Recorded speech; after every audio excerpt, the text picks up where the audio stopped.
নিজে নামাজ পড়বো ইনশাআল্লাহ, পরিবারবর্গকে পড়াবো এবং আমার অধীনস্থ যারা আছে তাদের মাঝখানে নামাজটা কায়েম করবো ইনশাআল্লাহ। পারবো না? যদি আপনার সন্তান খুব আদরের কলিজার টুকরা হয়, নামাজ কালাম না পড়ে, ওকে মহব্বত করবেন, ছোটবেলা থেকে নামাজের ট্রেনিং দিবেন।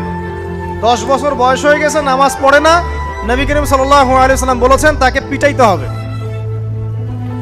আল্লাহর নবী মুহাম্মদ সাল্লাল্লাহু আলাইহি ওয়াসাল্লাম কি দয়ালু মানুষ ছিলেন না কঠোর? বলেন। সেই দয়ালু মানুষটা তিনি বলছেন 7 বছর বয়সে সন্তানকে নামাজের আদেশ করবে, আর 10 বছর হয়ে গেছে নামাজ পড়ে না, ওকে পিটাবে। নবী করিম সাল্লাল্লাহু আলাইহি ওয়াসাল্লাম কি এখানে কঠোর হয়ে গেলেন? কেন এত তাকিদটা কেন? কারণ আল্লাহর নবী সাল্লাল্লাহু আলাইহি ওয়াসাল্লাম বলেছেন, মান তারাকা সালাতা মুতাআম্মিদান ফাকাদ কাফার। কেউ যদি ইচ্ছাকৃতভাবে নামাজটা ছেড়ে দেয় বা নামাজ অস্বীকার করে, সে ব্যক্তি কুফরি করলো। কি করলো? কুফরি করলে কেউ মুমিন থাকে?